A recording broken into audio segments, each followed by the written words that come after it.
Bayangkan, kamu menemani seorang pria dari hidup serba kekurangan. Rela menjual perhiasan, menahan lapar, bahkan menutupi tangisanmu sendiri demi melihat dia sukses. Tapi saat dia berhasil, dia justru memperkenalkan wanita lain sebagai masa depannya. Dan yang paling menyakitkan, pengkhianatan itu dilakukan tepat di rumah yang dibangun dari pengorbananmu sendiri. Namun pria itu tidak tahu, wanita yang ia tinggalkan diam-diam sedang menyiapkan pembalasan paling elegan yang akan menghancurkan harga dirinya perlahan.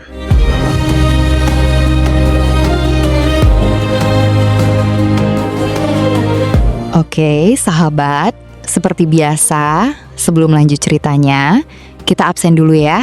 Sahabat nonton dari kota mana saja nih? Tulis di kolom komentar ya. Oh ya, bagi sahabat yang belum subscribe, di-subscribe dulu ya, biar tidak ketinggalan kisah-kisah yang lebih seru dan lebih emosional lainnya. Karena Mimin memilih kisah mana yang paling emosional yang akan diceritakan di kisah-kisah selanjutnya. Dan jangan lupa di-like ya, karena like sahabat sangat menentukan keberhasilan dari kisah-kisah yang Mimin tayangkan. Oke, gak usah berlama-lama, kita langsung aja ke ceritanya.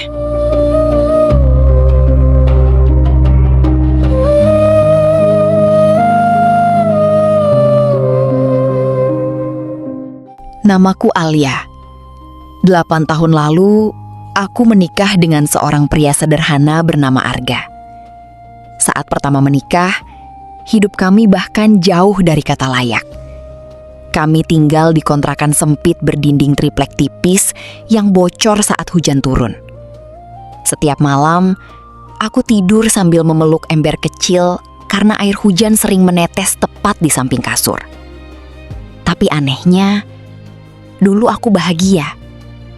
Karena meski miskin, Arga selalu menggenggam tanganku sambil berkata, "Aku janji, suatu hari nanti kamu akan hidup enak sama aku." Aku mempercayainya sepenuh hati. Arga bekerja sebagai sales material bangunan dengan gaji kecil. Kadang pulang larut malam dengan wajah lelah dan sepatu penuh debu. Sedangkan aku membuka jasa jahit kecil-kecilan di rumah kontrakan kami. Upahnya tak seberapa, tapi cukup membantu membeli beras dan susu anak pertama kami, Nisa. Hari-hari kami berat. Bahkan pernah, selama 3 hari kami hanya makan mie instan, karena uang tinggal Rp20.000. Tapi aku tidak pernah mengeluh. Saat Arga gagal, aku yang menenangkannya. Saat dia hampir menyerah, aku yang menyemangatinya. Bahkan, ketika Arga ingin membuka usaha toko bangunan sendiri dan tidak punya modal, aku diam-diam menjual gelang emas peninggalan ibuku. Padahal, itu satu-satunya kenangan terakhir dari almarhumah ibu yang sangat kujaga selama bertahun-tahun.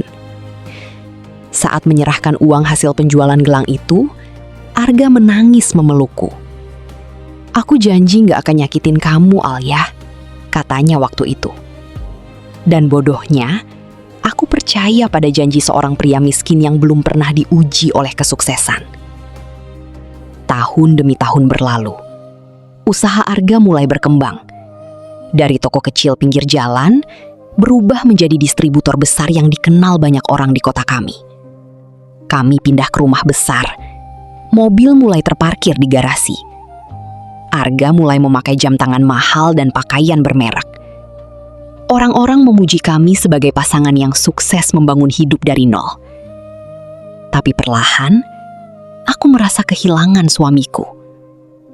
Arga mulai jarang pulang, ponselnya selalu terkunci. Dan setiap aku bertanya, jawabannya selalu sama. "Aku capek kerja, jangan bikin masalah." Aku mencoba berpikir positif. Mungkin dia memang sibuk. Sampai suatu malam, aku menemukan noda lipstik merah di kerah kemejanya. Tanganku gemetar. Aku menatap Arga yang baru keluar kamar mandi sambil membawa baju itu. Ini apa? Tanyaku pelan. Arga hanya diam sepersekian detik, lalu merebut bajunya kasar. Itu cuma klien. Klien? Klien macam apa yang meninggalkan bekas lipstik di leher suamiku? Sejak malam itu, tidurku tak pernah tenang. Dan firasat seorang istri ternyata tidak pernah salah. 2 minggu kemudian, hidupku hancur dalam satu malam. Saat itu, Arga bilang ada acara makan malam bisnis di hotel. Namun entah kenapa, hatiku gelisah sekali. Aku memutuskan menyusul ke hotel itu diam-diam. Dan di sanalah, aku melihat sesuatu yang membuat kakiku terasa lumpuh.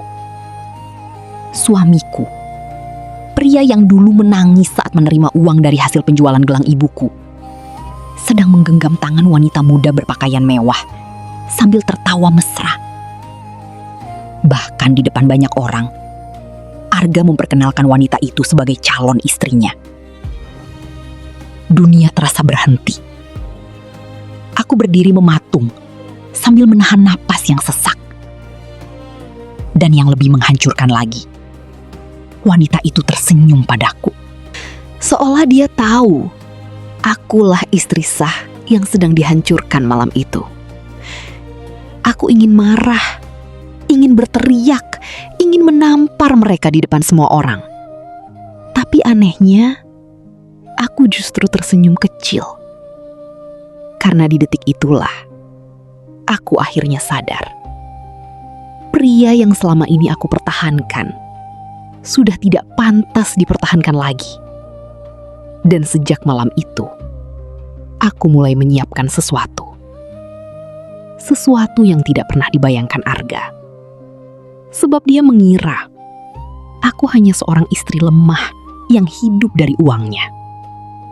Padahal tanpa dia sadari, selama ini aku menyimpan rahasia yang bisa menghancurkan semua yang dia bangun.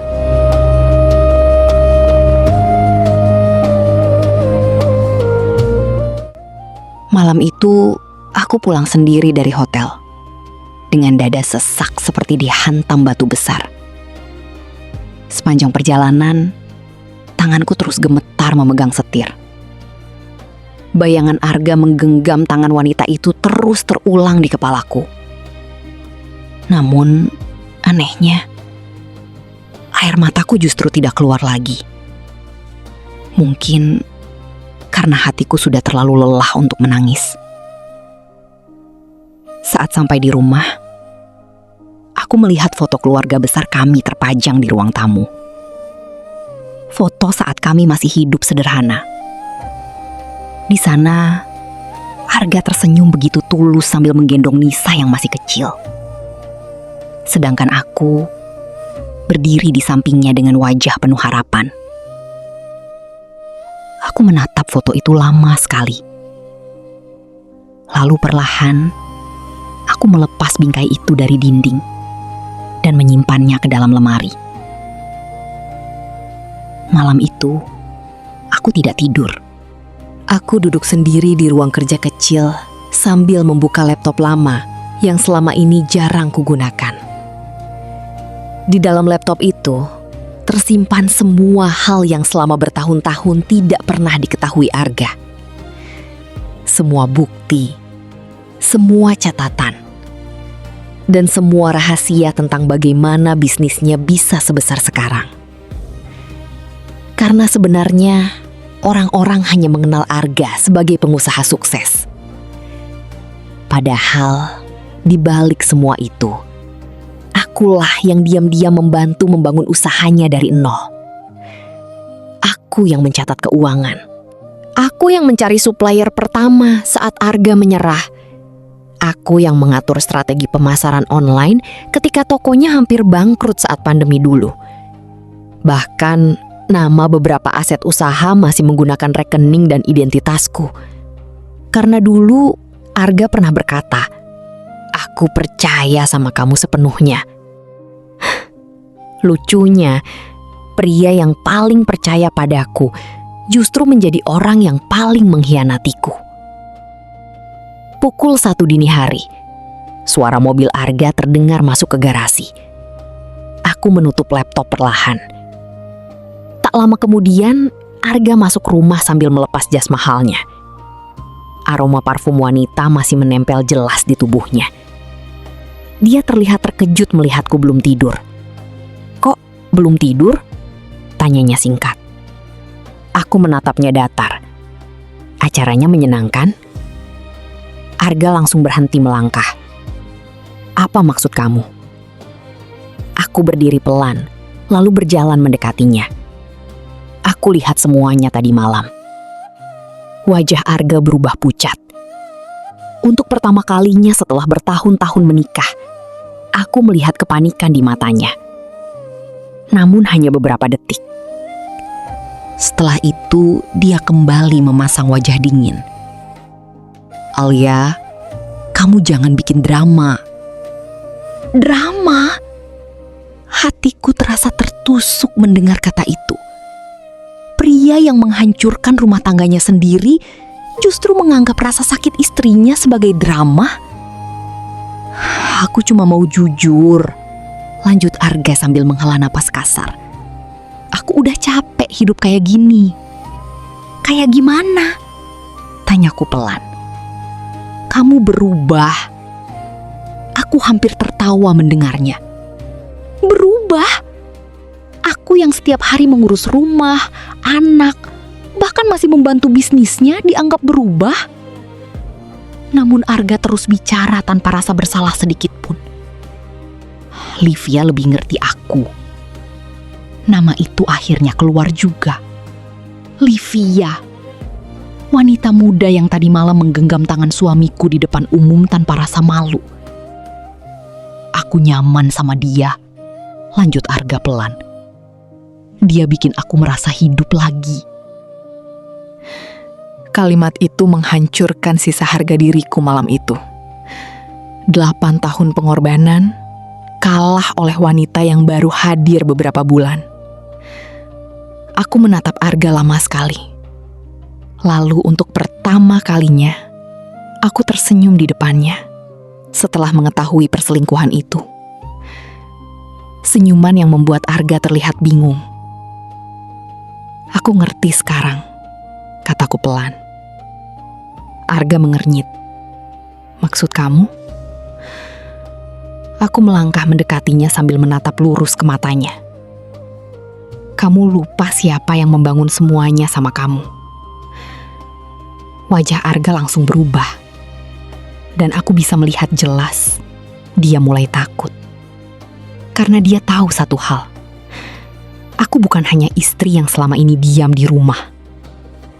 Aku tahu semua rahasia bisnisnya, semua aliran uangnya, bahkan semua kesalahan yang selama ini dia sembunyikan dari partner-partnernya. Dan untuk pertama kalinya, Arga sadar kalau wanita yang sedang dia sakiti bukan perempuan lemah. Aku berbalik meninggalkannya menuju kamar. Namun sebelum pintu kututup, aku berkata pelan tanpa menoleh padanya. "Mulai malam ini, kita lihat siapa yang paling kehilangan." Dan malam itu, untuk pertama kalinya sejak menikah, Arga tidak bisa tidur dengan tenang.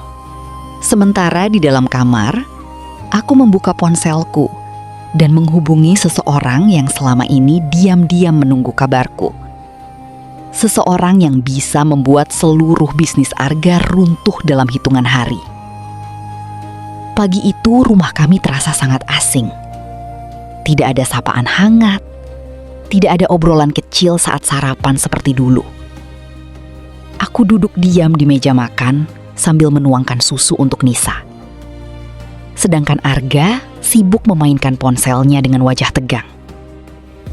Beberapa kali dia melirik ke arahku diam-diam. Mungkin dia heran, karena setelah mengetahui perselingkuhannya, aku justru terlihat terlalu tenang. Padahal biasanya, wanita yang dikhianati akan menangis, marah, atau memohon agar rumah tangganya dipertahankan. Tapi tidak denganku. Dan ketenanganku itulah yang mulai membuat Arga gelisah. Ayah hari ini pulang cepat nggak? Tanya Nisa polos. Arga tersenyum kecil pada putri kami. Iya sayang. Namun aku tahu itu bohong. Karena semalam saat Arga mandi, aku melihat pesan dari Livia masuk ke ponselnya. Mas, aku kangen. Singkat, tapi cukup untuk membuat dadaku kembali terasa sesak. Aku mengalihkan pandangan sebelum emosiku terlihat. Aku tidak mau Arga melihat air mataku lagi. Sebab mulai sekarang, aku tidak akan melawan dengan tangisan. Aku akan melawan dengan kehancuran yang perlahan. Setelah Arga berangkat kerja, aku langsung masuk ke kamar kerja kecil di belakang rumah. Aku membuka laptop dan mulai memeriksa semua dokumen lama perusahaan. Setiap angka, setiap transaksi, dan setiap nama supplier semuanya masih tersimpan rapi. Termasuk satu nama yang membuatku berhenti bernapas sesaat. Damar Prasetyo. Tanganku perlahan mengepal. Damar adalah mantan sahabat, sekaligus partner pertama Arga saat membangun bisnis dulu. Pria itu sangat berjasa membantu Arga dari nol. Namun, 5 tahun lalu, Arga mengkhianatinya. Diam-diam Arga memindahkan seluruh kontrak supplier atas namanya sendiri, hingga membuat Damar bangkrut. Bahkan lebih kejamnya lagi, Arga menyebarkan rumor bahwa Damar menggelapkan uang perusahaan.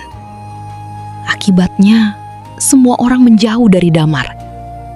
Pria itu kehilangan bisnis, harga diri, bahkan rumah tangganya hancur. Saat itu aku sempat memohon pada Arga agar jujur. Tapi Arga justru berkata dingin. Dalam bisnis, gak ada teman. Kalimat itu masih kuingat sampai sekarang. Dan ironisnya, keserakahan yang dulu membuat Arga sukses, sebentar lagi akan menjadi awal kehancurannya sendiri. Aku membuka kontak lama di ponselku. Nama itu masih tersimpan. Pak Damar. Sudah bertahun-tahun kami tidak berkomunikasi. Dengan jantung berdebar, aku memberanikan diri mengirim pesan singkat.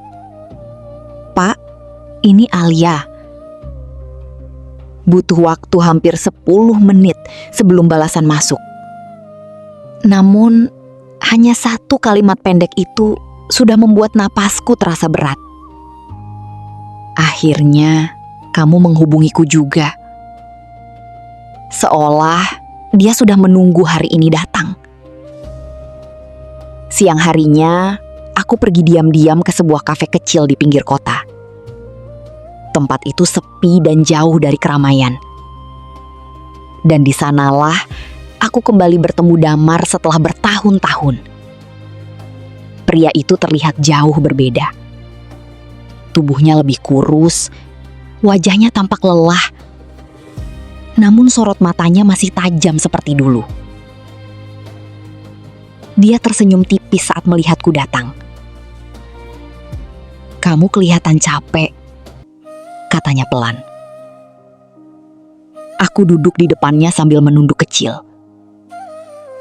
Mungkin karena terlalu lama bertahan. Damar terdiam beberapa detik. Lalu dia berkata sesuatu yang membuat dadaku terasa sesak. Aku dulu udah coba ngasih tahu kamu tentang Arga. Aku tahu itu. Dulu, sebelum bisnis mereka pecah, Damar pernah memperingatkanku bahwa Arga mulai berubah sejak mengenal uang dan relasi besar. Tapi saat itu, aku membela suamiku mati-matian. Dan sekarang, aku sedang duduk di depan orang yang pernah dihancurkan oleh pria yang sama. Apa yang sebenarnya kamu mau, Alia? Tanya Damar serius. Aku menarik napas panjang. Aku mau keluar dari hidup Arga. Kalau cuma itu, harusnya kamu gak perlu nemuin saya. Aku menatap Damar lurus. Arga harus belajar. kalau menghancurkan orang lain ada akibatnya. Damar tersenyum kecil. Namun senyum itu bukan senyum bahagia. Itu senyum seseorang yang sudah terlalu lama menyimpan dendam. Akhirnya, katanya lirih, ada juga yang berani melawannya. Aku membuka map coklat yang kubawa sejak tadi. Di dalamnya ada salinan dokumen perusahaan, data aset, dan beberapa transaksi rahasia Arga yang selama ini disembunyikan dari para investornya. Mata Damar langsung berubah serius saat melihatnya. Kalau data ini sampai keluar, katanya pelan, Arga bisa kehilangan semuanya. Aku menatap kosong keluar jendela kafe gini.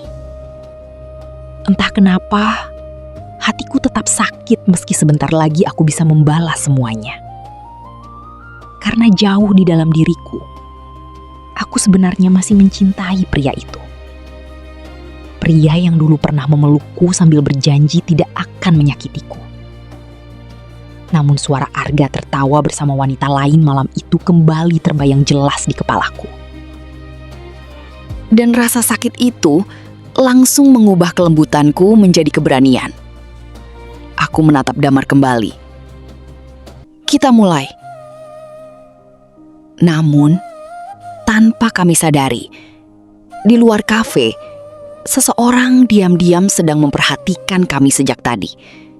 Dan orang itu langsung mengambil ponsel, lalu mengirim foto pertemuanku dengan Damar kepada Arga.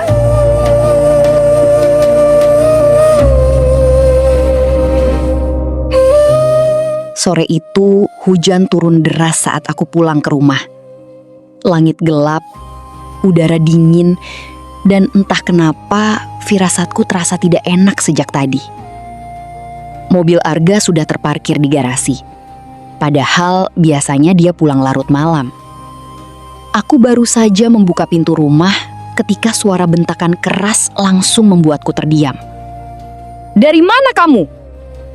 Arga berdiri di ruang tamu dengan wajah merah penuh amarah. Tangannya menggenggam ponsel erat. Rahangnya mengeras seperti sedang menahan emosi besar. Aku menatapnya tenang. Kenapa teriak? Arga langsung berjalan cepat mendekat, lalu menunjukkan layar ponselnya tepat di depan wajahku. Di sana terlihat jelas foto saat aku duduk bersama Damar di kafe tadi siang. Jantungku berdetak keras. Namun aku berusaha tetap tenang. Jadi sekarang kamu main belakang juga? Bentak Arga penuh emosi. Aku hampir tertawa mendengarnya. Pria yang terang-terangan berselingkuh sekarang marah karena melihat istrinya bertemu orang lain di tempat umum. Jawab aku! Bentaknya lagi. Aku menatapnya lurus tanpa takut sedikit pun. Kenapa? Takut? Kalimat itu membuat Arga langsung diam. Hanya beberapa detik, tapi cukup untuk membuatku sadar kalau tebakanku benar. Arga bukan marah karena cemburu. Dia marah karena Damar tahu terlalu banyak tentang dirinya. Alia, jangan macam-macam sama saya, katanya dengan suara rendah penuh tekanan. Aku perlahan meletakkan tas di meja. Harusnya aku yang ngomong begitu. Wajah Arga semakin gelap. Aku udah cukup sabar sama kamu. Sabar? Aku tersenyum tipis. Kamu tidur sama perempuan lain lalu bilang sabar? Arga mengepalkan tangan. Untuk pertama kalinya selama menikah, aku melihat tatapan yang benar-benar asing di matanya.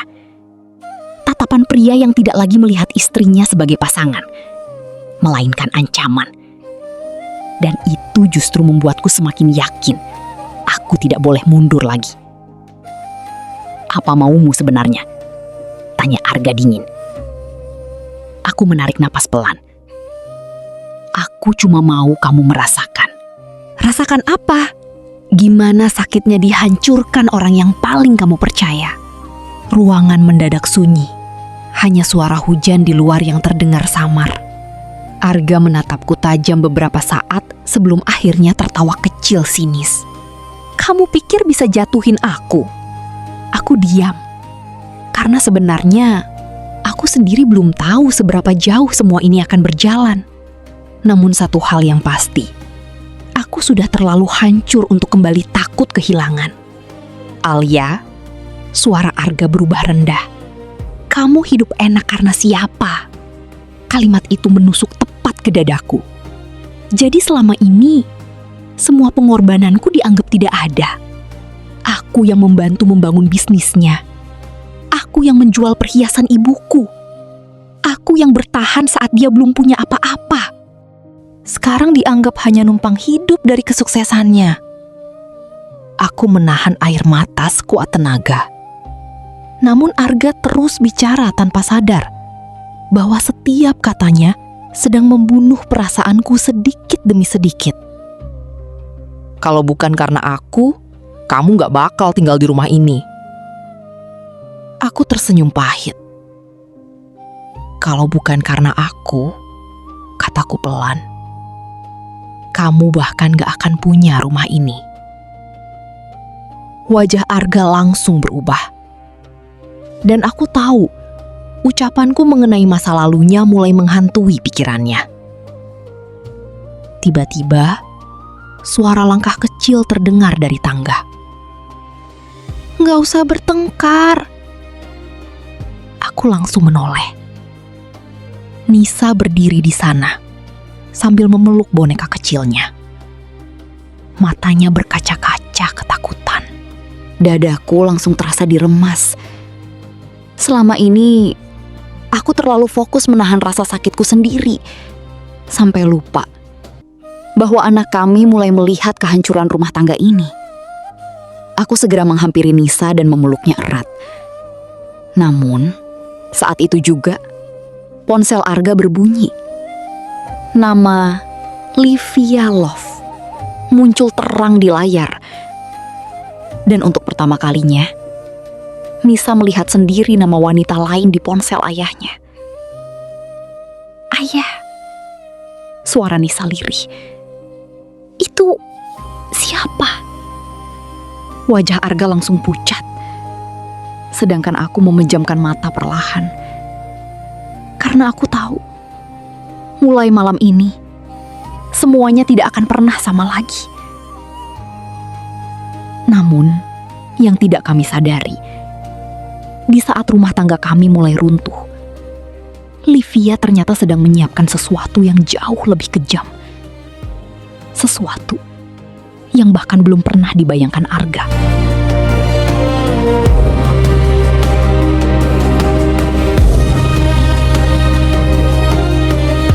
Malam itu, setelah Nisa masuk kamar, rumah kami berubah sunyi seperti kuburan. Tidak ada lagi pertengkaran. Tidak ada lagi bentakan. Namun justru, diam itulah yang terasa paling menyakitkan. Arga duduk di sofa sambil memijat pelipisnya frustrasi. Sedangkan aku berdiri di dekat jendela, memandangi hujan yang belum berhenti turun sejak sore. Ponselnya kembali bergetar. Nama Livia muncul lagi. Kali ini Arga buru-buru mematikan layar sebelum aku melihat isi pesannya. Tapi sudah terlambat. Aku sempat membaca beberapa kata singkat di layar notifikasi itu. Transfer malam ini ya, Mas? Dadaku langsung terasa aneh. Transfer? Selama ini aku mengira Livia hanya perempuan muda yang haus perhatian dan kemewahan. Namun malam itu, firasatku mengatakan sesuatu yang lain. Dan ternyata, dugaanku benar. Keesokan paginya, Arga pergi sangat pagi, bahkan tanpa sarapan. Begitu mobilnya keluar dari rumah, aku langsung masuk ke ruang kerja dan membuka laptop. Aku masih memiliki akses ke beberapa data keuangan perusahaan, karena dulu semua akun dibuat menggunakan email pribadiku. Tanganku bergerak cepat membuka riwayat transaksi beberapa bulan terakhir. Awalnya, tidak ada yang aneh. Sampai akhirnya, aku menemukan serangkaian transfer dalam jumlah besar ke rekening pribadi, atas nama wanita bernama Livia Maharani. Jumlahnya tidak main-main, ratusan juta rupiah. Berulang kali, aku menatap layar laptop dengan napas berat. Tanganku mulai dingin. Bukan karena nominal uangnya, tapi karena aku sadar satu hal. Arga bukan hanya menghancurkan rumah tangga kami. Dia juga mulai kehilangan akal sehatnya demi wanita itu. Aku terus menelusuri transaksi lain. Dan yang kutemukan setelahnya membuatku benar-benar terdiam. Arga ternyata diam-diam mengagunkan salah satu gudang perusahaan untuk pinjaman pribadi. Padahal aset itu masih atas nama perusahaan bersama. Ya Tuhan, lirihku pelan. Jika semua ini sampai bocor ke investor, bisnis Arga bisa langsung runtuh. Namun yang lebih membuatku takut, Arga sepertinya tidak sadar kalau dirinya sedang dimanfaatkan. Siang harinya, aku kembali bertemu Damar. Kali ini wajah pria itu terlihat jauh lebih serius setelah melihat data-data baru yang kubawa. Dia udah gila, katanya pelan sambil menatap layar laptopku. Aku menghela napas lemah. Aku juga gak nyangka dia bisa sejauh ini. Damar terdiam beberapa saat sebelum akhirnya berkata pelan. Kamu tahu siapa Livia sebenarnya? Aku langsung menatapnya. Maksudnya? Damar menyandarkan tubuh ke kursi, lalu tersenyum tipis penuh arti. Perempuan itu bukan cuma simpanan biasa. Jantungku mulai berdetak tidak tenang. Damar lalu membuka ponselnya dan menunjukkan beberapa foto. Di sana terlihat Livia bersama beberapa pria berbeda di tempat mewah.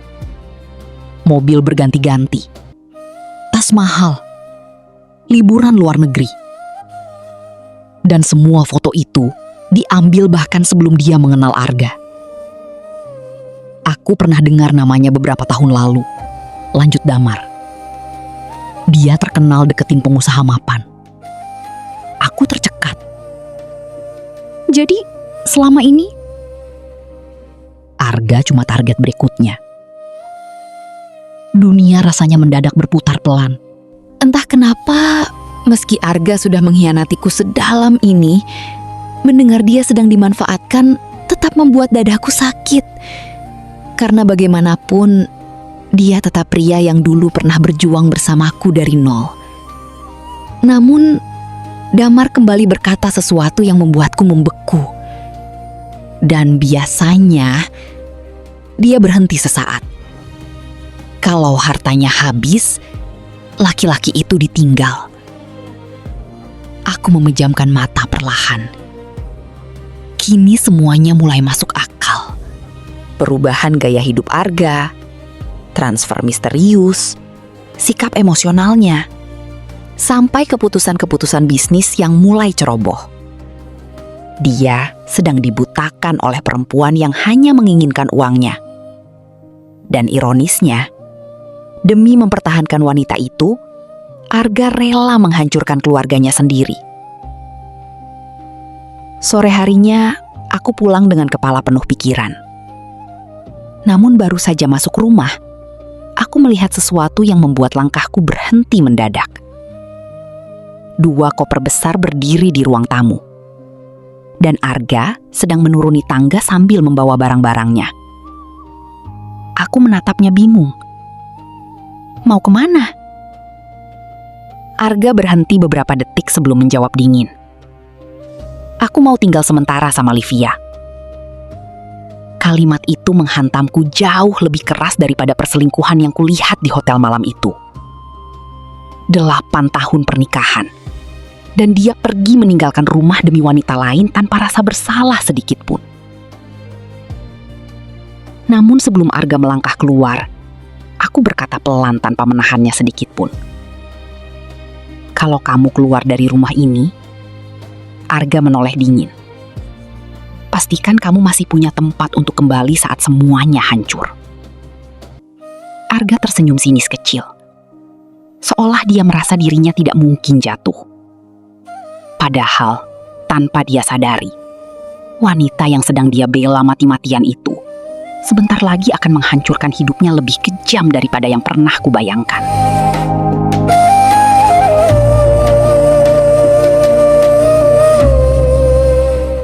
Hari pertama setelah Arga meninggalkan rumah, terasa sangat aneh. Tidak ada suara langkahnya di pagi hari.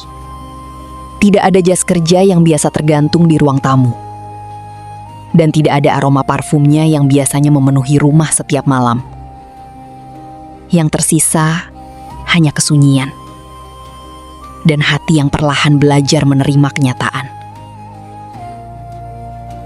Nisa beberapa kali bertanya, kapan ayahnya pulang?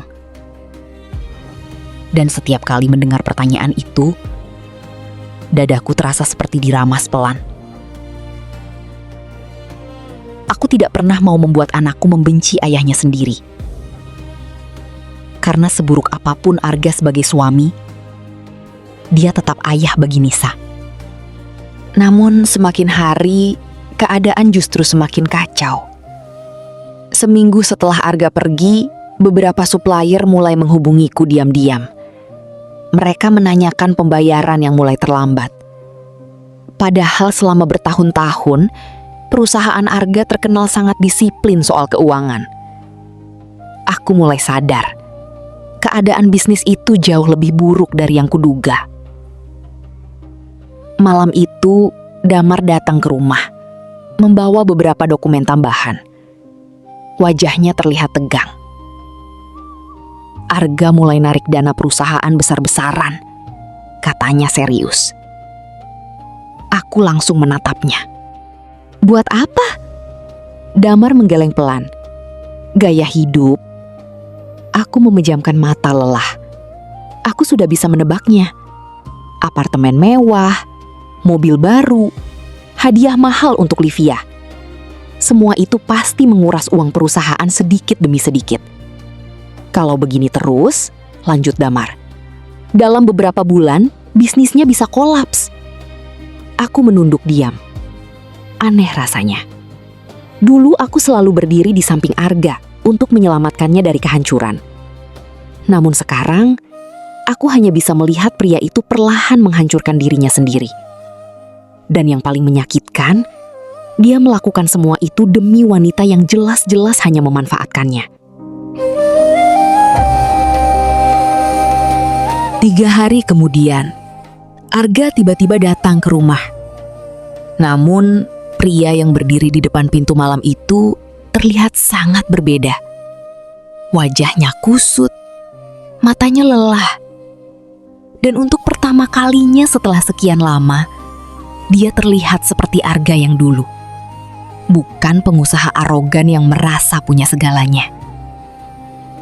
Aku cuma mau ketemu Nisa, katanya pelan.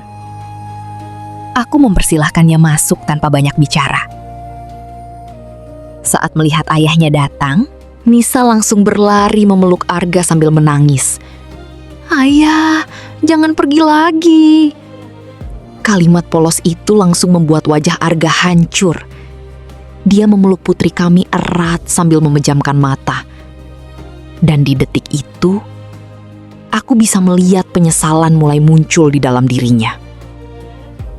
Namun semuanya terlambat. Setelah Nisa tidur, Arga duduk sendiri di ruang tamu. Aku meletakkan segelas teh hangat di depannya tanpa berkata apa-apa. Beberapa detik kemudian, Arga akhirnya bicara. Alia. Aku diam, menunggu. Aku lagi banyak masalah. Aku hampir tersenyum pahit mendengarnya. Dulu, saat aku menangis sendirian karena perselingkuhannya, dia menyebut itu drama. Sekarang, saat hidupnya mulai berantakan, baru dia datang mencari ketenangan di rumah ini. Apa Livia tahu soal masalahmu? Tanyaku datar. Arga langsung terdiam. Dan diamnya itulah jawaban yang kubutuhkan. Aku menatapnya pelan. Dia masih ada waktu kamu punya uang kan? Wajah Arga langsung berubah. Untuk pertama kalinya, aku melihat rasa takut yang nyata di matanya. Pria itu akhirnya sadar. Wanita yang dia bela mati-matian ternyata tidak mencintainya seperti yang dia bayangkan. Namun, yang lebih mengejutkan lagi, Arga kemudian berkata pelan dengan suara serak. Dia minta apartemen atas namanya. Aku membeku sesaat. Dan dia nyuruh aku jual saham perusahaan buat modal bisnis dia. Lanjutnya lirih. Aku menatap Arga lama sekali. Sekarang semuanya benar-benar jelas. Livia sedang mengurasnya perlahan. Dan Arga terlalu buta untuk menyadarinya sejak awal. Tiba-tiba, ponsel Arga bergetar di meja. Nama Livia kembali muncul. Namun kali ini berbeda. Begitu telepon diangkat, suara wanita itu langsung terdengar keras, bahkan sampai ke telingaku. Kamu serius cuma transfer segitu? Arga langsung panik, melirik ke arahku. Aku lagi ada masalah cash flow. Itu bukan urusanku, bentak Livia dari seberang telepon. Aku capek hidup susah sama laki-laki yang gak jelas. Aku bisa melihat tangan Arga mulai gemetar memegang ponsel. Dan untuk pertama kalinya, dia mendengar sendiri bagaimana wanita itu berbicara tanpa topeng manisnya. Belum sempat Arga menjawab, telepon langsung dimatikan sepihak. Ruangan mendadak sunyi. Aku menatap pria di depanku itu tanpa rasa marah lagi. Yang tersisa hanya rasa iba. Karena akhirnya, Arga mulai merasakan sakit yang dulu dia berikan padaku. Namun, tanpa kami sadari, malam itu seseorang sedang menunggu di luar rumah, sambil membawa sebuah amplop coklat besar. Dan isi amplop itu akan menjadi pukulan paling menghancurkan dalam hidup Arga. Arga membuka amplop coklat itu dengan tangan gemetar. Semakin lama dia membaca isi dokumen di dalamnya, wajahnya semakin pucat. Keringat dingin mulai muncul di dahinya. Apa ini? Suaranya lirih, nyaris tak terdengar. Aku yang berdiri beberapa langkah darinya, perlahan ikut menatap isi amplop itu. Dan detik berikutnya, dadaku langsung terasa sesak. Ternyata itu adalah salinan bukti transfer, surat perjanjian apartemen, dan foto-foto Livia bersama pria lain. Bukan hanya satu, tapi banyak. Beberapa foto bahkan terlihat sangat intim.